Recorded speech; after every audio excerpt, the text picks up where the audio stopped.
Joseph Ratzinger, the current Pope, considered by some, by Catholics, to be the Vicar of Christ on earth, his comment, one of the few he's made, on the institutionalization of rape and torture and maltreatment of children in Catholic institutions, he said, it's a very severe crisis which involves us, he said, in the following: in the need for applying to these victims the most loving pastoral care.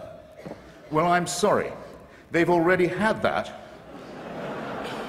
And to say that this is the responsibility laid upon you by the horrific admission that you've already had to make is not accepting responsibility in any adult sense.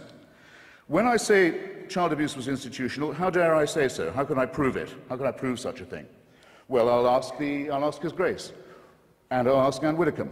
Where is Cardinal Bernard Law now? Where is he?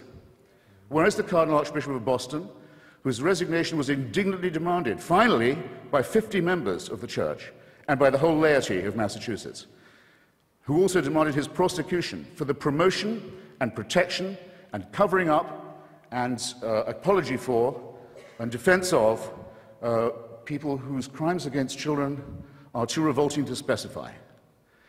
And he's not in the jurisdiction of Massachusetts now, as perhaps you know.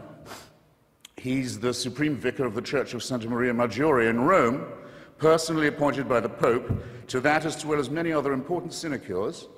And in 2005, this man, a fugitive from justice and from complicity in the filthiest crime that it's possible for a human being to imagine, was one of those voting in conclave to decide who the next Vicar of Christ on earth will be.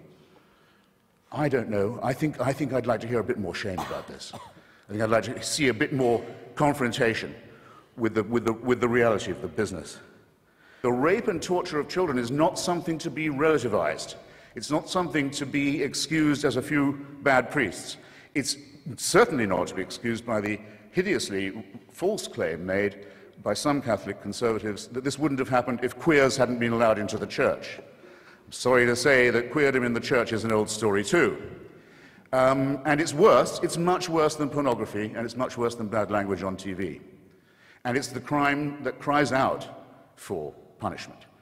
Well, it's all very well to say the world didn't know better. The world had no knowledge of how dangerous a crime child abuse was.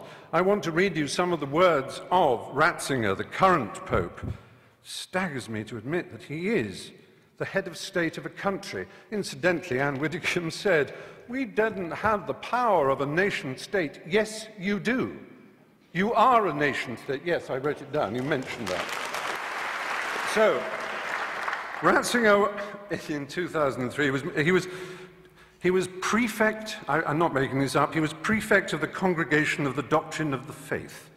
And it was his job to deal with the child abuse scandal that was brewing.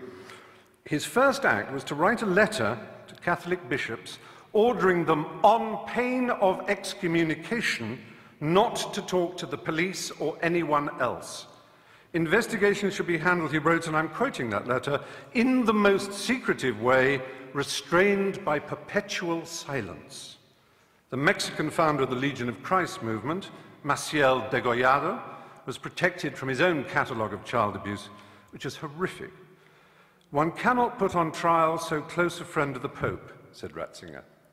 When the allegations could no longer be denied, Maciel was sentenced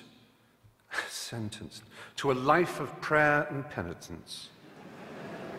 And Ratzinger described the whole affair, and that of Bernard Law of Boston, to which my colleague also referred, as causing suffering for the Church and for me personally. He also said the answer would be to stop homosexuals from being allowed into the Church.